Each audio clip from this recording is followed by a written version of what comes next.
And a very good evening to you, and welcome to Politics 101. I'm David Hines, sitting in here this evening with you. so, uh, Wednesday evening, in the middle of the week, and welcome you on down, whether you are in Guyana, the wider Caribbean, or you're further afield in the diaspora in North America, Canada, and the United States, of course. And if you're joining us from Europe, welcome this evening. Or if you're in the wider South American continent, speaking there of French Guiana and Suriname, Brazil, Venezuela, where Guyanese are. Welcome down to Politics 101. We're into the month of February, of course, and this is Black History Month. And we are, of course, going to be featuring some programs on Black History Month later on in the month. So look out for those. But it's Black History Month, originated, of course, in the United States of America. Carter G. Woodson and others. And we are going to take some time out to commemorate Black History Month. So welcome to you, everybody. Welcome to Politics 101, to all the regulars. Welcome to those who are joining us for the first time. Welcome, Politics 101. This week, of course, is a budget debate in the National Assembly in Guyana. Normally, I know a lot of people would not pay attention to what's happening in the Parliament, largely because the Parliament is a place that is governed by majoritarian rule, in which the opposition doesn't get a chance to have its presence felt. But of course, it's budget time, and the opposition gets a chance to peruse what's in the budget. And in the process of doing so, to be able to expose the sinister motives behind the budget, and of course, to give their own perspectives on the budget. And here, we are following that budget debate. Last evening, we had the PNC in the form of the leader of the party, Mr. Aubrey Norton, giving the PNC perspective. We're due tonight to have the WPA on to give their perspective, led by Professor Clive Thomas, to give the WPA perspective. And then tomorrow, we are due to have the AFC on to give their perspective. Unfortunately, this evening, Professor Thomas has some emergency medical situation, and so he's unable to join us this evening. So we're going to push back the WPA's perspective to next week and bring forward the Guyana Trade Union perspective. We should have had a TUC coming on next Tuesday. but now we're going to have the TUC on tonight. We're going to be joined by Lincoln Lewis, who is going to give a perspective from labor, the perspective of labor, the trade unions. So we're bringing forward the trade union perspective, and we're going to push back the WPA perspective. Yes, not a situation for worry. Dr. Thomas is all right. It's okay.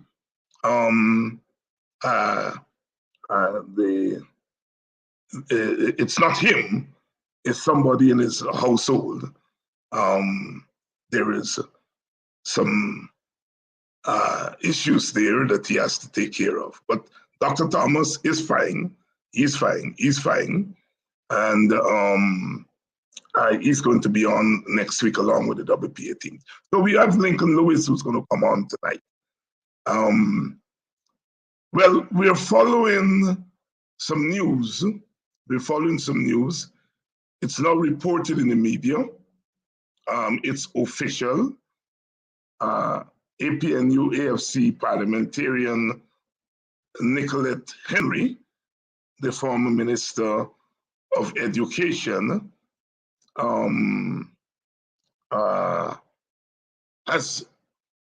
will be resigning her seat in Parliament. She made her budget presentation today, and she announced to the National Assembly that she would be resigning, that she would have made her last presentation to the National Assembly, and she would be resigning. There's been no confirmation as to who would replace her, but we rather suspect that now that she has resigned,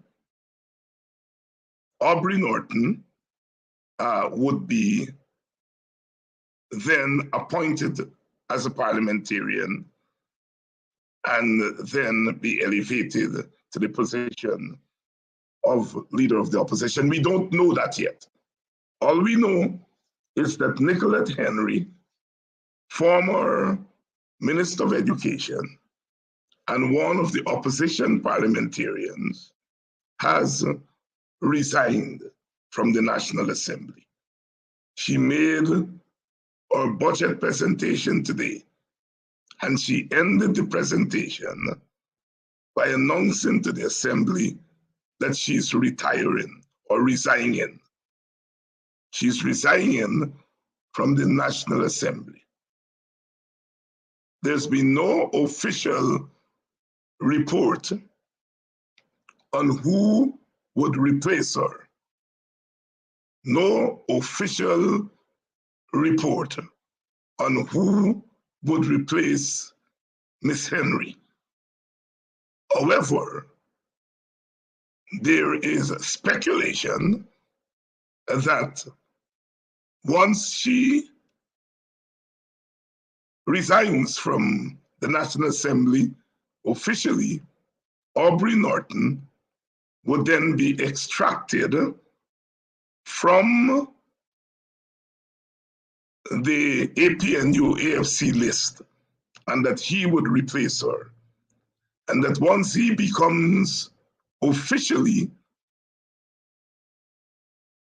a member of the National Assembly, that he would then be elevated by a majority vote to the position of leader of the opposition. That's mere speculation at this time. There's been no official statement from the APNU or the PNC, but that's what everyone is speculating. So we await the next move. I know it's been quite a long process, and many of you have said that it should not have taken this long, that something like that should have been taken care of. Better late than never. And some people argue that you have to follow processes. But that's the latest news. That's the latest news. That Nicolette Henry has resigned from the National Assembly. And we now await the next move on the part of the PNC / APNU / APNU AFC. So there we have it. There we have it. For some people, that would be good news. For others, it may not be such good news depending on where you stand on the issue.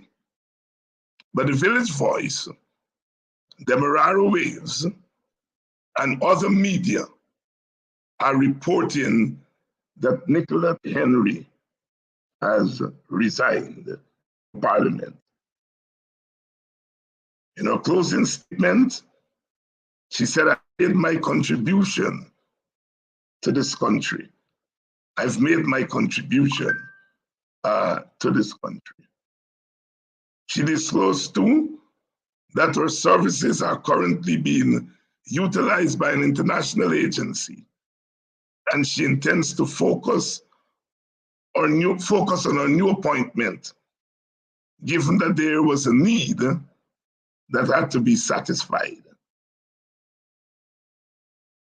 I repeat, she said, "I have made my contributions to this country," and she disclosed that her services are currently being utilized by an international agency, and she intends to focus on a new appointment, given, and this is a direct quote from her, given that there was a need that had to be satisfied.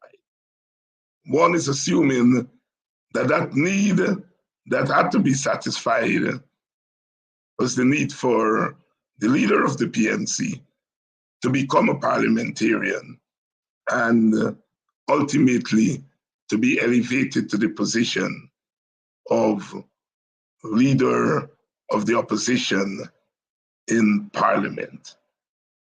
Latest news on the situation within the PNC. Other news we are following as we make way for Lincoln Lewis to come on tonight, in case you're just joining us. The Professor Clive Thomas and the WPA should have been on tonight to make their contribution in the budget, but there is a slight emergency in Dr. Thomas's household, and he has asked to be excused this evening.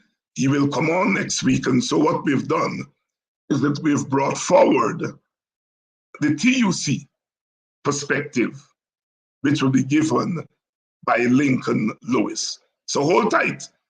Lincoln Lewis is going to be on shortly. Another piece of news this evening, cleansing of the voters list, integral to any amendment to electoral laws. This is the view of the opposition-aligned election commissioners.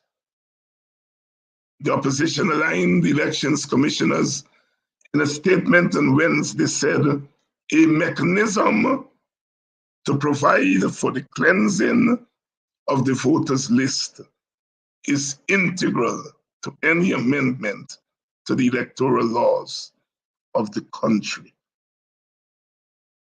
The statement goes on to say that the mere fact that there is no mechanism to ensure that a registrant who dies overseas can be removed from the voters list is sufficient reason to warrant such a mechanism.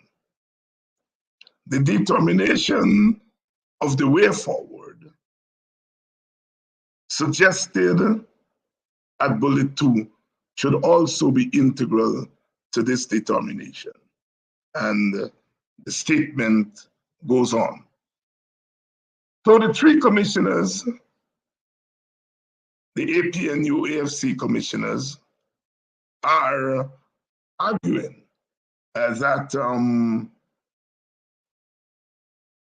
there can be no electoral reform without a voters list, a new and clean voters list.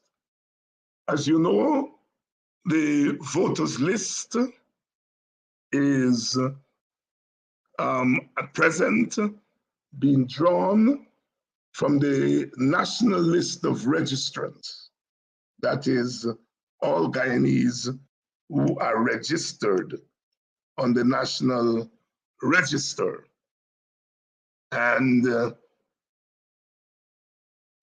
court has ruled that GCOM cannot remove those registrants who reside outside of Guyana, that GCOM cannot remove them from the list. And so therefore GCOM has to find a way to clean the list without taking people off the list of registrants. That is the challenge that GCOM faces. If we can ask the operator to get the screen, yes, thanks.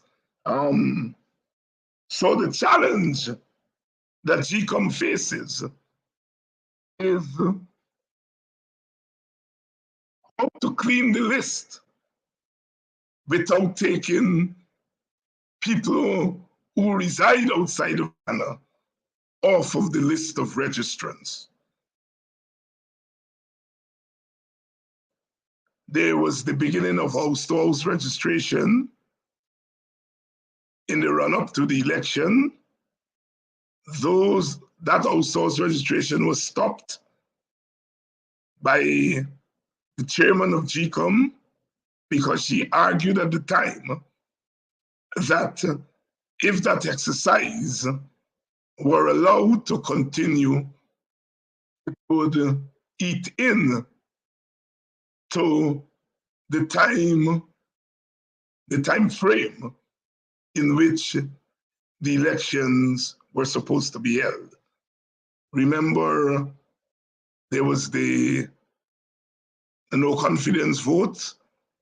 The court eventually ruled that the no confidence vote was legitimate and that elections had to be held. And so the chairman of GCOM stopped the house-to-house registration to accommodate the timeline for new elections. So we went to the elections with a bloated list, and there were obviously consequences for the outcome of the election with that voters list. Since then, the PPP has announced proposals for electoral reform. And in none of those proposals was there any new mechanism for a new voters list. And no mechanism for a new voters list. And so the three commissioners are arguing that you cannot have electoral reform without a new voters list. And last night, when Mr. Norton was on, he said that the PNC will call for a new voters list and they will agitate for a new voters list. And he was asked whether the PPP will go along with that. And he said that pressure will have to be brought on the PPP to have a clean voters list for the elections. We are hearing murmurs about a possible snap election on the part of the PPP.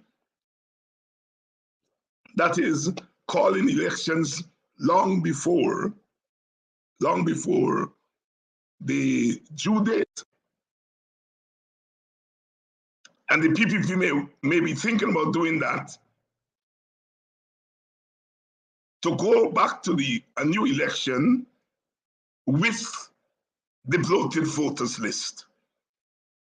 And they may be thinking that they could take advantage of the fact that the PNC is still working out its leadership issues. And so they may have an early election. And if they were to call an early election, then on the face of it, we would have to go to an election with the same dirty list. And so it would be up to the opposition to draw a line in the sand as to whether they will go to an election with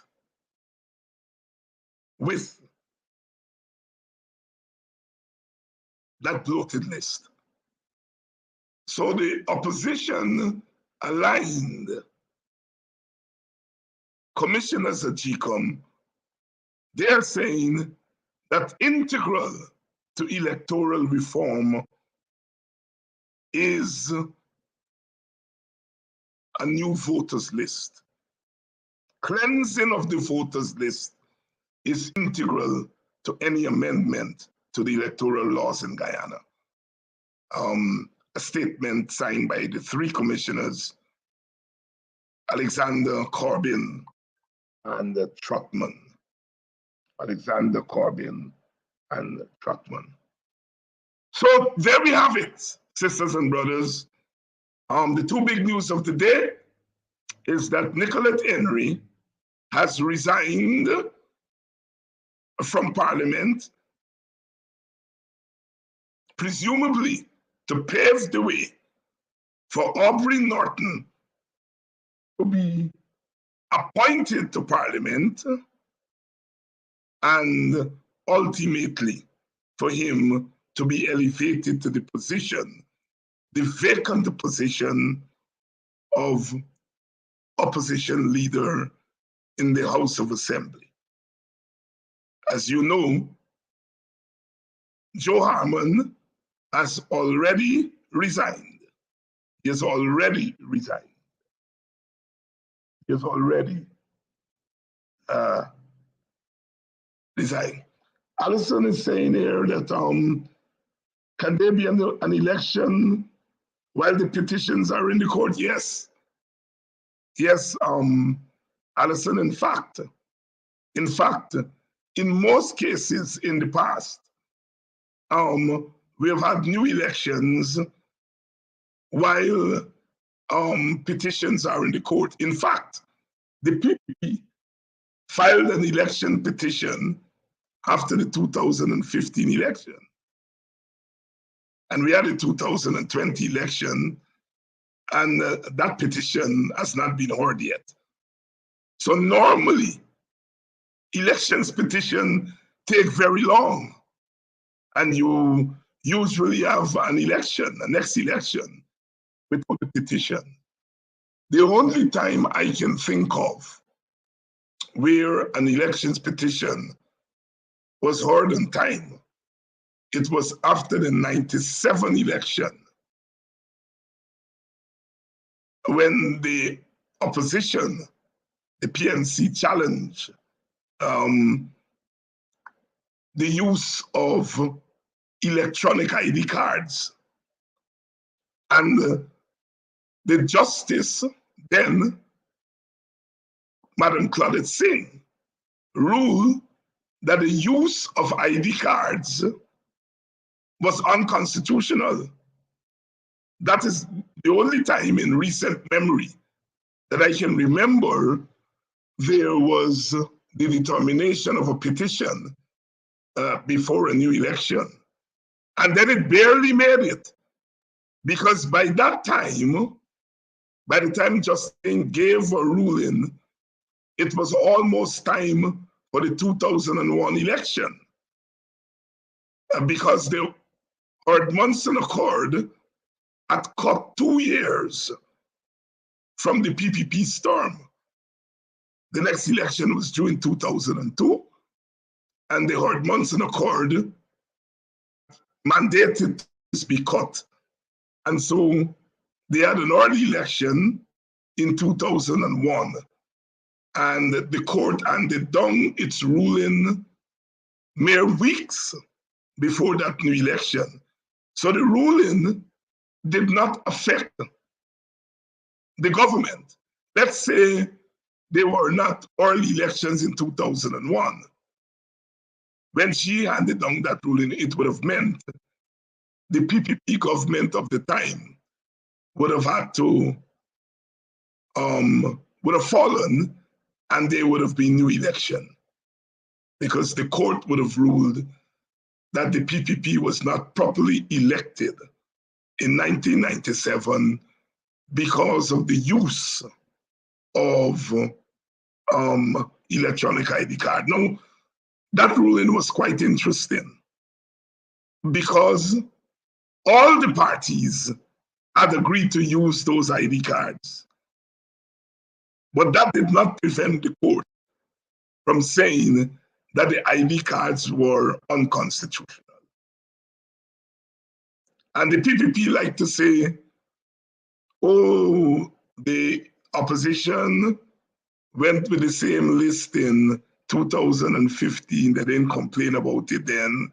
They didn't complain about it in 2011. And so therefore, why are they complaining about it now? The issue is not whether the PNC complained or didn't complain. The issue is whether the voters list is bloated or not bloated, whether it is fit or not fit, whether it is flawed or not flawed.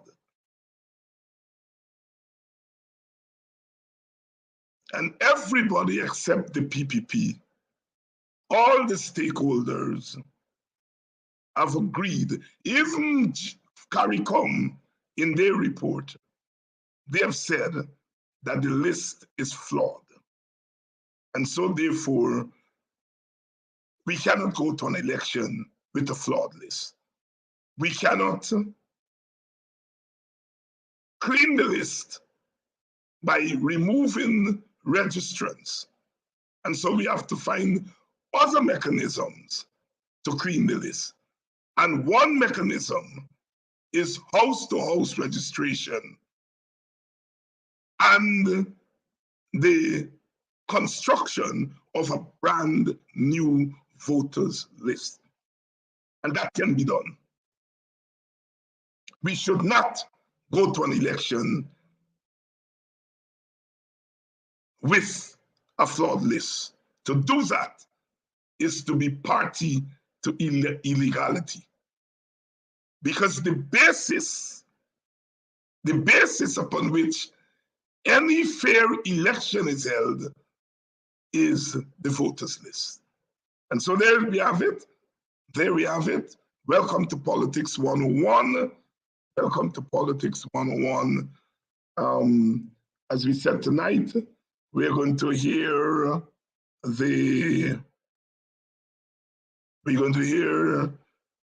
the thoughts and views on the budget from the Trade Union Congress, GTUC, General Secretary Lincoln Lewis is going to be on in just a minute. It has been drawn to my attention that there are people who are purportedly PMC supporters who come on to these programs and make trouble. No, I am not in the business of kicking people on. But if people are going to come on here and call people ass and you're an ass, then we would have to get you off the program. I'm not tolerating that.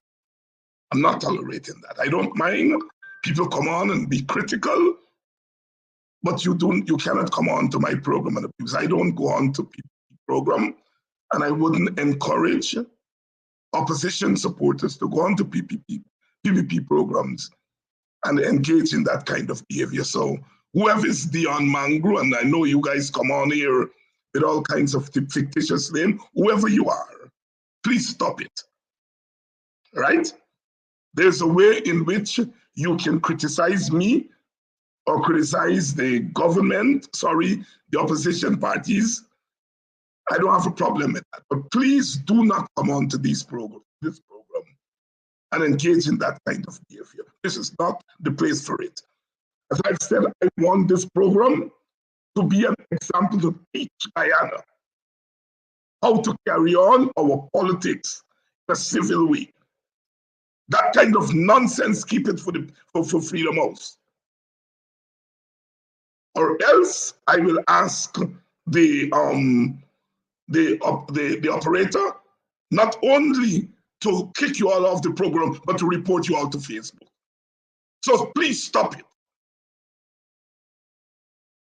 Having said that, let us bring in Lincoln Lewis. Brother Lincoln, good evening. Is Brother Lincoln there? I am here. Good evening, my brother. Good evening. How are you? Good evening, my brother. Good evening to the viewers.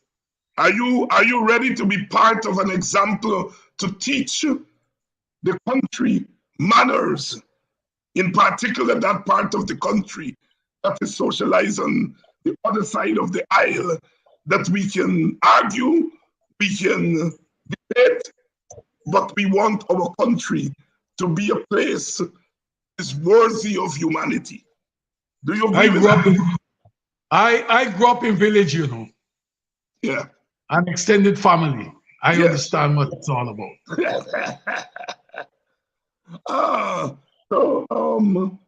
Please stop it. Those of you who are PPP people who have come on here, we don't mind you all coming on to learn. We have been teachers from creation. You know, from the time education was made possible in an emancipated Guyana. We have been teachers. We have been educational role models, and we understand that you all will come on to a program like this to be taught, to be educated. I'm proud to carry on that tradition. But you always hear that when you're in class, behave yourself, or else you will be spanked. All right. Brother Lincoln, let's talk about the budget. If we were to start with a general question, how would you, from the standpoint of as a trade unionist representing labor, what is your general description of Budget 22?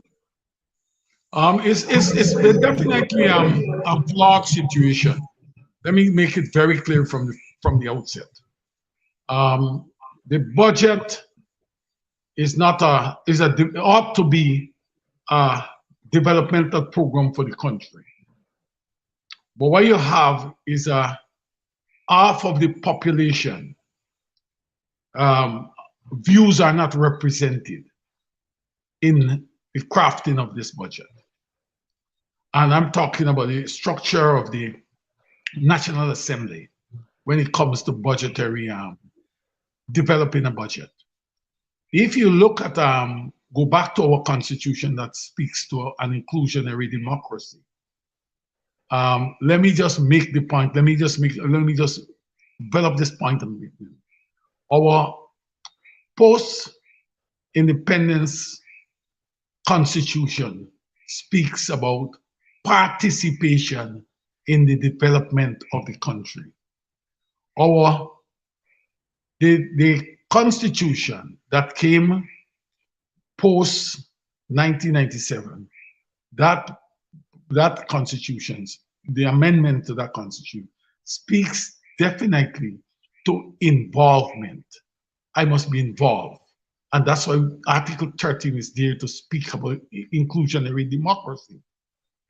The TUC position is very clear on the crafting of a budget, is that we have been arguing for years that a budget, which is a developmental plan for this country, we should not see it being passed. It's passed by a 51% because it's an important document. We have asked that you consider a 60% or 2/3 majority in the National Assembly passing a budget. What you see here, and because of that, because they don't, the system is so flawed. One group with a simple majority can come up with any ideas and just ram those, put them in a document, go to the National Assembly, read it, and regardless what the 50% that are excluded in the decision-making process, they will ram it through Parliament and say that they have had a budget. In our situation, from the TUC perspective, we were not asked for our ideas like many other organizations, but we did submit proposals to the government. So you're saying two things to begin with, Lincoln, just for the purposes of our audience. One, you're saying the budget should be prepared by seeking the input of the parliamentary opposition, and I would argue civil society, such as the TUC and others. And then the second reform that you're asking for is that in order to pass the budget, you move from a simple majority to a consensus majority or a supermajority. And I think those are two very important reforms that speak to Article 13 of the Constitution. Article 13 of the Constitution says that we should have an inclusionary democracy. Constitutions don't spell out, what inclusion means. It is left to those who are interpreting the Constitution, taking into consideration the situation in the country, to determine what inclusion means. And from your standpoint, you are reading inclusion in not a narrow way, but a broader way. That is something as important as the budget, which you're arguing is part of national development. It should have, in terms of its preparation, broad participation. And then in terms of the finished project, it should be assented to in the National Assembly, not by a simple majority, but by a broader or a consensus supermajority. Am I correct? Yes, there? Yes, you're right, a supermajority. That's what we're talking about. All right. All right, press on. In this situation, we don't have that. So we see this process as being skewed against the people of the society, a significant section of this society. You're talking about approximately 50% of the people who voted for the opposition. And it is in that light that we ask them, in our preparation in our presentation to the government, we ask that they respect Article 147 of the Constitution and 23(1) of the Trade Union. Tell us what Article 147 say, and tell us what 23(1) say. 147 speaks about treating with the trade union, Okay. right? It speaks about the government has to treat with the trade unions. All right. And that's a constitutional requirement. And 23(1) says, so long there's a recognized union in an entity, the employer is compelled to negotiate in good faith with that union. And the for instance, the employer negotiate for wages or negotiate in preparation of budget. We just get in for wages and salaries with the employer, with the trade union. And since wages and salaries are ostensibly part or potentially part of a budget, in that regard, you were saying that the trade unions should be consulted in a budget. Yes, the trade unions in the public sector should have been engaged, right? These matters are very, very important. Very important. And Lincoln, less people, I notice some uninformed people here are saying, but the APNU used to use the same 51% in Parliament. And I want to tell them that, and the colonials used to use it. So what? So what? Because somebody else used it, and that means that you can't change it. That's one. Two, you spent some time in Barbados. And you know that in Barbados, they have the tri-sector arrangement, the tripartite arrangement, where when they prepare budget, it's the government, the trade unions, and the employer. So it's something that is used in other parts of the Caribbean. Continue. Well, let me say to you, David, for those who are ill-informed, in this point with the TUC about the 2/3 majority, it hasn't started, it's not something starts now. It is something that we have been hitting on for more than 10 years. We have been asking for it. Even with the coalition government, we had submitted a 19-point to Mr. Granger as president. And included in that 19-point was the issue of changing the constitution for that we can have, not the constitution, changing the laws that we can have a 2/3 majority in passing the budget. When we were framing this,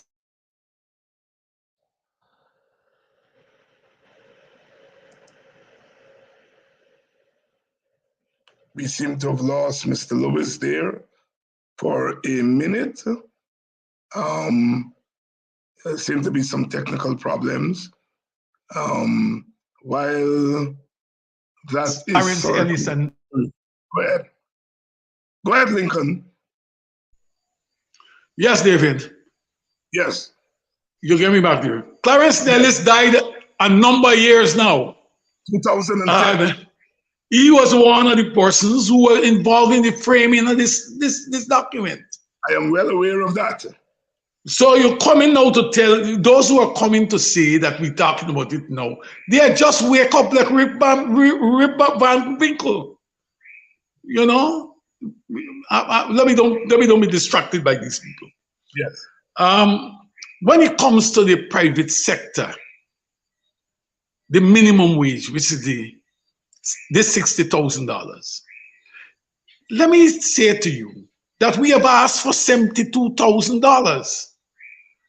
And why we asked for $72,000 is that the $60,000 was approved in 2019 by the tripartite committee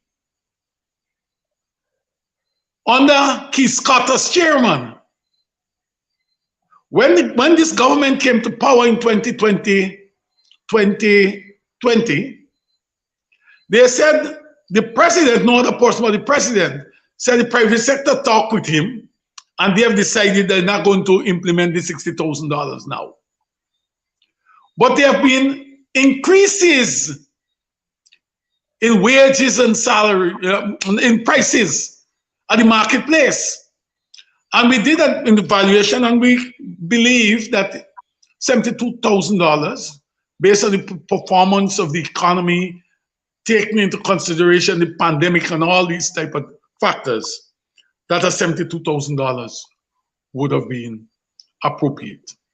We didn't get that, right? And these are matters of concern that we have. The issue of the bauxite company BCGI, where the law permit that they can have that resolution between between BCGI and the Guyana Bauxite and General Workers Union. The law permit them to do so, and they are not doing anything. So we believe that measures, economic and other legal,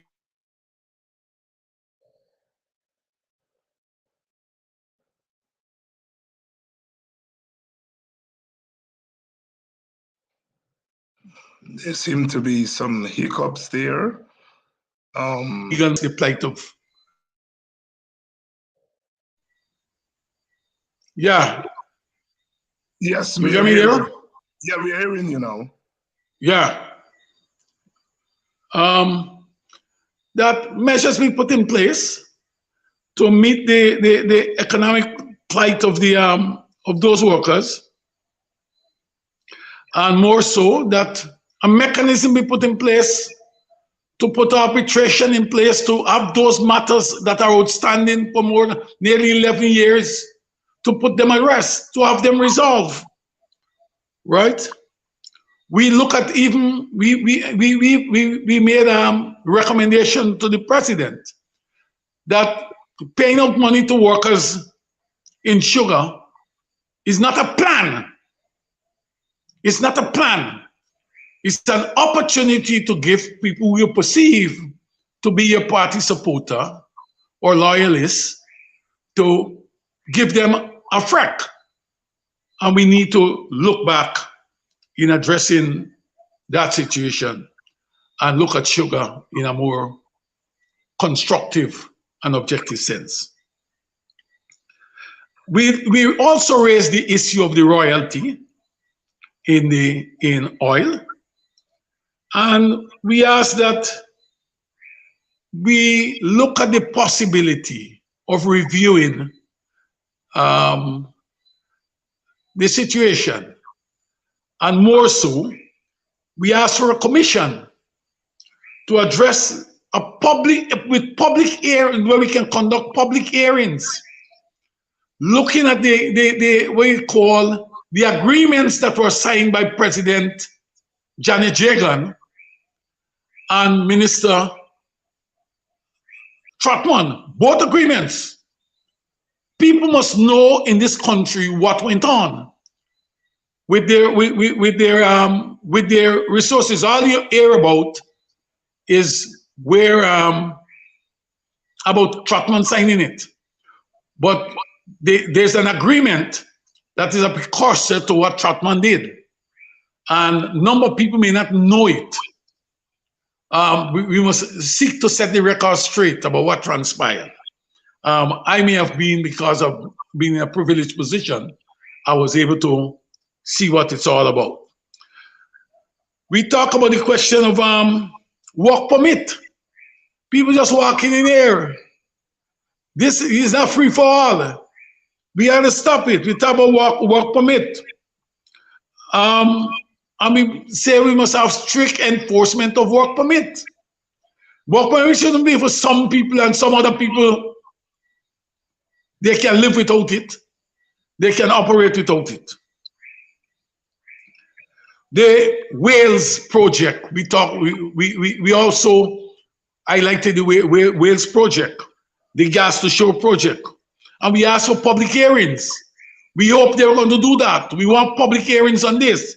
This thing here is not the personal property of a few businessmen or so. It's the money or the funding coming from the state. It's the people's money, and we must know about them. We ask about the question of tax reform, tax and land reform. We ask that that those things be considered, and we hope that somebody gonna hear us. In fact, what we were doing here is to look at changing the culture of how we govern the people's business. On the question of old age pension, we asked for $40,000 a month. That thing that when they said you $3,000 for pensioners, you know what it says? He's saying to you that all the pensioners' worth is a $3,000 more. You know, a $3,000 man we getting or woman we getting. Which amongst the $100 per day. You know, but you see, what this society need to do is more in-depth analysis rather than just starting with the whole presentation of this budget. The Minister of Finance spoke for 5.5 hours, right? After an hour, people don't listen to you. So I believe that the Minister of Finance, he took 4 hours to convince himself that what he's saying is the truth or what he get on the people. And an hour and a half to say this is what we're going to give to you people. And we need to change the culture about budget. 5 hours, 5.5 hours. And I completely agree with you, Lincoln. I think it's a waste of good time. The Minister of Finance should come and do a quick summary of the budget, put it there. It is incumbent on the parliamentarians to read the budget beforehand. It should be made available to them before he comes and presents it, and so they're ready for the debate. Now, is there anything in this budget for workers, public servants? Is there anything in the budget for public servants? We have not seen anything. We have not seen anything. And we, as I said, we approach it that people can benefit providing that we change the way we do a budget. We structure it in a certain way. Yes, we got that. But I'm asking about the 22. And let me go on to tell you, we have see anything. We ask for things like unemployment benefit. Yeah. When people move in from one job to another, we said to them, you can put a stipulated period, but we can activate the unemployment element in the NIS. The government is saying that even though there isn't anything in the budget for public servant workers, there are things in the budget that the workers will benefit from and it will give them disposable income. Please respond to that. You know, here again, what they're coming with, David, is they are perceived, they know what everybody needs in this society. That is what they're doing. That's the perception they're approaching it with. We have asked in this situation here that you identify a number of villages, 70 villages, and we give each of them a $25 million for do their own development to activate the village economy. We ask for $25 million for each of them. And when you take those villages, the money come equivalent to what you give to the sugar workers as a payout. It's equivalent to that. A payout to the sugar workers is equivalent to a 25 million for 70 villages in this country, right? Where you equivalent to that, where the sugar workers get. And all that we're saying, put the same thing where you give the sugar workers who receive their redundancy benefit and everything, you give them a top up. Take the equivalent that they're putting in 70 villages, 25 million in each village, and see how we can kickstart the economy. Those are direct things that people can benefit from. Okay, let's go back to what they've proposed. Let me ask you a couple of general questions. Has there ever been any government since independence that consulted with the trade union movement before or in the process of preparing a budget? Has it ever happened? Let me tell you what. My experience with the trade union and consultation started under Carl Greenwich. Greenwich used to be engaged in the TUC. The TUC put in a written proposal and he sit and we talk about it. And before he goes to read the budget, if he's going to read the budget tomorrow, either tonight or tomorrow morning, he engages labor. He talk with you, so you have an insight of what he's going with.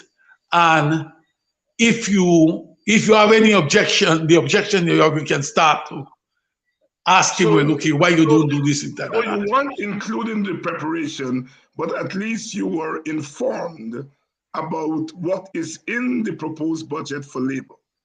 That's what you said. No, we were, let me tell you something, we were in the past.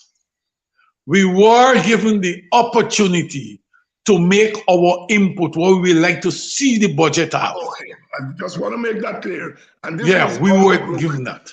And Greenwich came in the last stages of the Burnham government before Burnham died. I think he would have come in at the year Burnham died, and then he was in charge through the Oit era from 85 to 92. After that 92 government was replaced, were you all ever consulted by governments?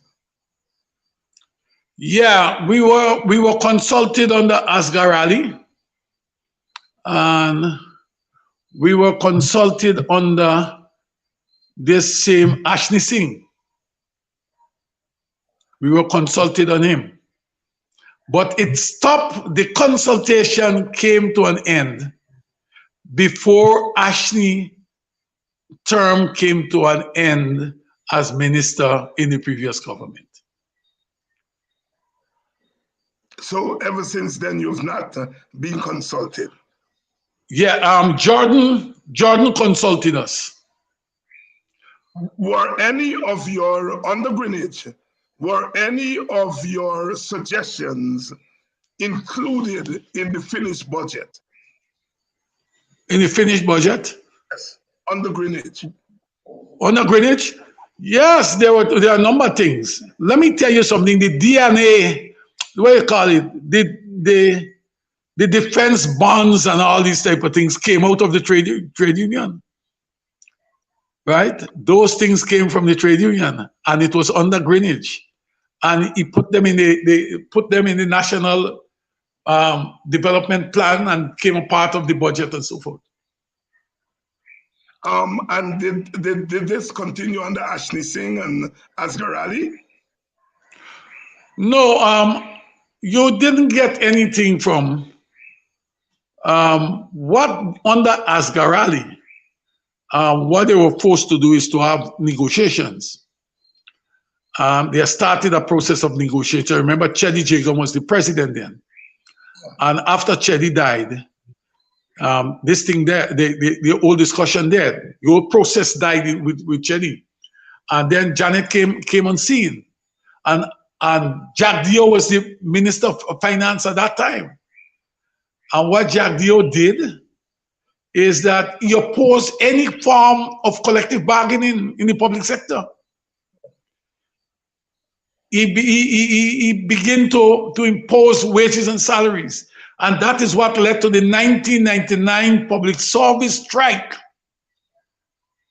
that saw the introduction of the arbitration arbitration panel that was headed by Abraham Strong. And after that, it was the last the Public Service Union ever had any engagement. One of the honorable ministers said in Parliament that the public servants workers will get a raise of pay in 2023. Did you see that report? I'm trying to find it here. I read it in one of the newspapers that I think it's the Minister of the Public Service said in answer to the question whether public servants anything in the 22 budget, she said they will get something in the 2023. It is not for the minister to determine that. The question is that you have the right, the trade union has the right to collective bargaining, and the government is the employer in this specific case. And what they need to do is to come to the table. You see, it is not, I don't believe it's not that these guys don't know. I believe many of them is the level of arrogance that they want to demonstrate. Like in 2020, the President Ali said that they will not pay increase to the public servants in 2020. They will not. When negotiations were due, you decide that you arbitrarily, I am not going to pay you anything. The same rules that you ask to be respected, the same rules that are made by the international organizations that you wish to protect yourself under, are the same rules that you are prepared to violate to get your own way.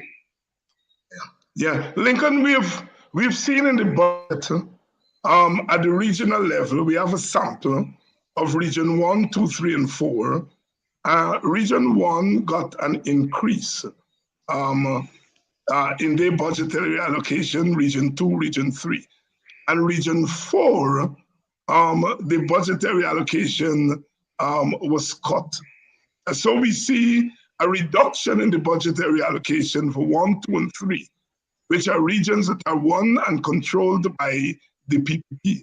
And in Region 4, which is controlled by the opposition, it was cut. But more than that, we see Region 1 and Region 2 having bigger allocations. I think Region 1 got about 50-something million dollars, while Region 4 has about $18 million. What is the impact of that unequal distribution of resources for the regions? Let me say to you, what the PPP government has been doing is campaigning with state funds. They believe that what they can do, and let me put it in the context of how they think and what they want to do.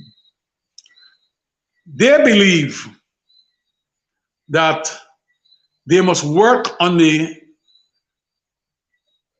base, make them comfortable, and they should also move into areas where you have strong Amerindian communities, and put some money there, even if it requires them just giving them hampers and what have you that they are involved in right now. They have tuned out. They are saying that places like Region 4, we will not win Region 4. But we ain't paying, and because of that, we don't pay no attention to you guys.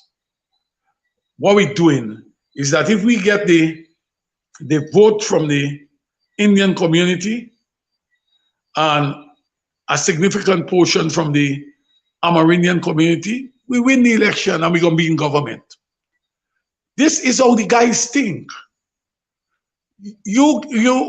And that's the reason why I always say that the strength of the opposition in getting what they are is to be in the streets.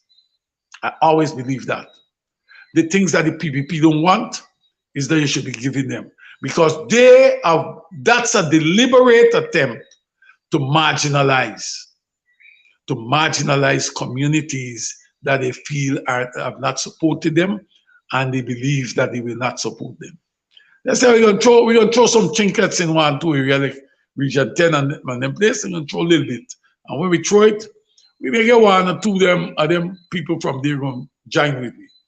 But this is we people them, and we gonna go the distance and make sure that they get more than what they would have normally received. Are there ethnic implications there, Lincoln? Ethnic implications of that distribution? Yes, they run it on ethnicity, you know. That's how our development is, you know.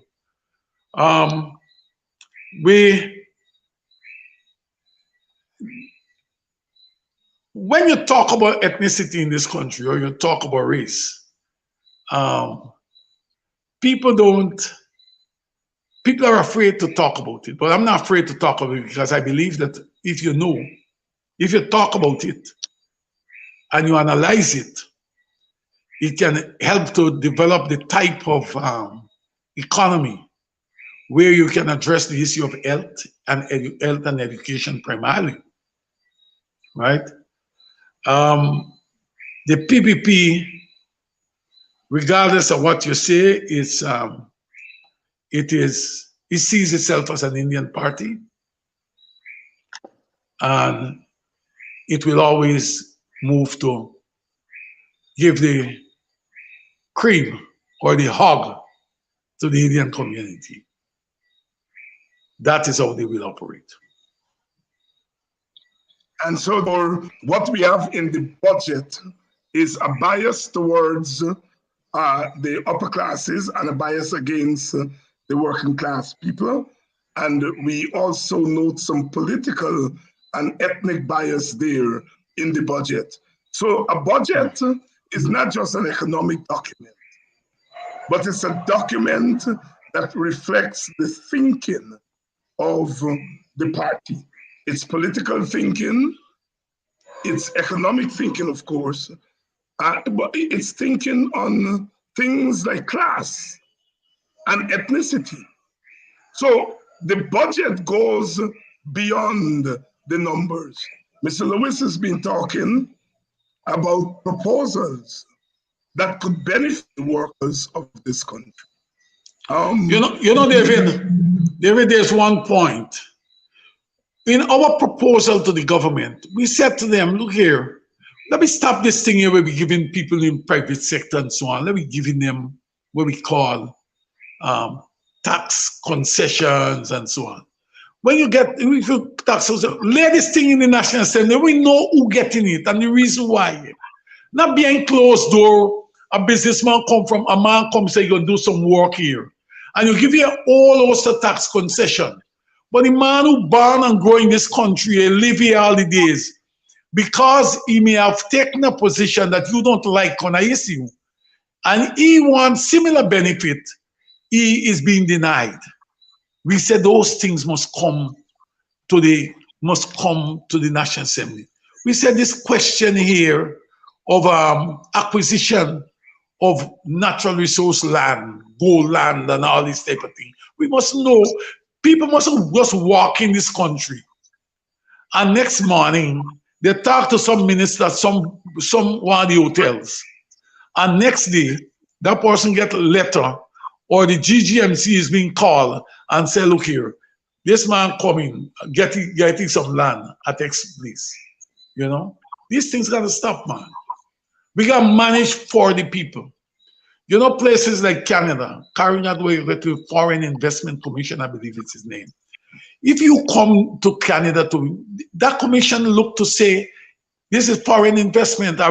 Do we need it here? Will we accept it? We do the analysis on it. Is it important to us? You know, we need those type of, institutions that can help us to do better than we are doing. Where does the TUC stand? Where does the TUC stand on this question of the use of monies from the Natural Resource Fund. Christopher Ram and others are arguing that the monies are to be used for developmental projects, and that is not clear in the budget. And so therefore they're arguing that the NRF money is being illegally used. Where do you and the TUC stand on that?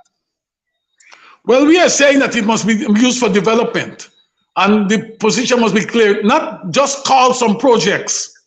Don't just call some projects, because calling project or just identify some projects, it is to a large extent the minority who identify these projects. And what you do at the end of it is that it opens itself for you to cream off the monies indirectly from the fund, the Natural Resource Fund. That what we do it here. So yeah. we want them to really, we want a serious, what we give them is that we are asking for something serious to be done. I'm surprised that almost half of the budget is on capital projects, thus allowing opportunities for graft and corruption. Amanda Walton this year in our presentation estimates that almost $89 billion from those capital projects are likely to be wasted. And this is based on the IMF assessment that there's a 41% inefficiency rate in Guyana, which means 41% of the monies are likely to be squandered or stolen or so on. Are you surprised that the government has gone that route of in a sense, disproportionately putting a lot of money to those capital projects?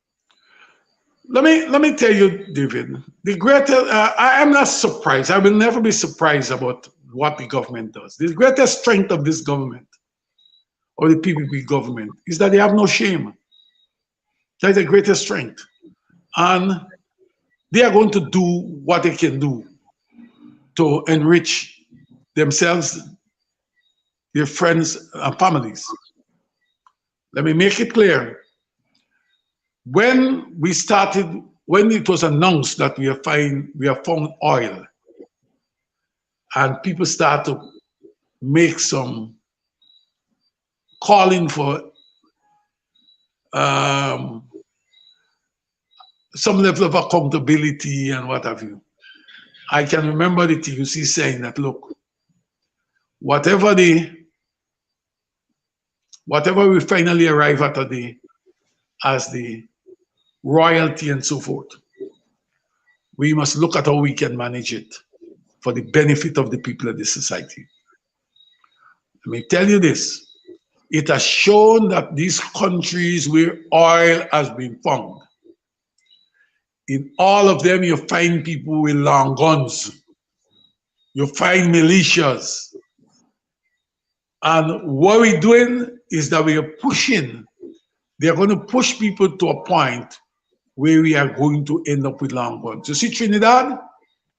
Trinidad has reached the point where the business community, a large proportion of business community, those men and women, they live in Florida. And where the businesses in Trinidad and Tobago, they have high walls and gunmen at the gate. There is where I presume that we are heading. Right there, they carry me. Because as the society decays, that is what people will resort to a way of life because they are excluded from the wealth of the country. Excluded from the wealth of the country. This requires us sitting down and talking and looking for solutions. And we are coming down to program time. Lincoln Lewis here with us tonight. given the perspective of the Trade Union Congress, the Guyana Trade Union Congress, on the budget. Lincoln, a program in closing thoughts. I didn't get to there, David. Closing thoughts. You know, I would be happy for us to start the march to have a change in the structure on the way we do things. I'd be happy for us the present system has not delivered for us. We're 51%. A simple majority determines who gets what in this society. I would like to see that the opposition and civil society come together and argue and fight for a change in that structure. I know we will not get the private sector on board. I don't have hope because they are benefiting from what is taking place. Feed the minority, corrupt the minority, and we'll get what we want. We will want to see the involvement of the wider society in determining what happens, who get it, how we acquire it, and how we share it. Thank you. Good night. And good night to you, and thank you for coming on tonight and sharing the perspective of labor on the 22 budget. Thank you so much. And to you all viewers, I want to thank you for staying with us again tonight. We should have had Professor Thomas and others on tonight. We've had to switch that because of a last-minute emergency. They are going to be on next week. We had to bring forward Lincoln Lewis and the TUC. As we go out tonight, just repeat, news is that APNU AFC parliamentarian Nicolette Henry has resigned from the National Assembly, creating a vacancy which is likely to be filled by Aubrey Norton. And hopefully, once Norton becomes a parliamentarian, he will be elevated to the position of leader of the opposition in parliament. That is not official. What we do know is that Nicolette Henry has resigned. She announced it in parliament today. And so there is a vacancy in the National Assembly on the APNU AFC side. I assume, as most of you, if not all of you, would, that vacancy would be filled by Aubrey Norton. And then once that happens, that he would be elected as leader of the opposition in parliament. It's speculation, but I'm sure most of you who have been following this impasse would hope that that is what happened. But we never know what happens in politics. But what we do know as we close out tonight, that Nicolette Henry, former Minister of Education, has resigned from Parliament, and there is now a vacancy on the opposition side. We shall wait and see. Tomorrow night, we're going to have the AFC on to give their perspective on Budget 22. Until then, good night and goodbye. Please help keep Politics 101 on social media and broadcast television. If you are in North America, please donate via Cash App or PayPal. If you are in Guyana and the Caribbean and don't have access to Cash App and PayPal, email your pledge to dhines6106@aol.com and we will direct you how to get your donation to us. Thank you in advance for your donation.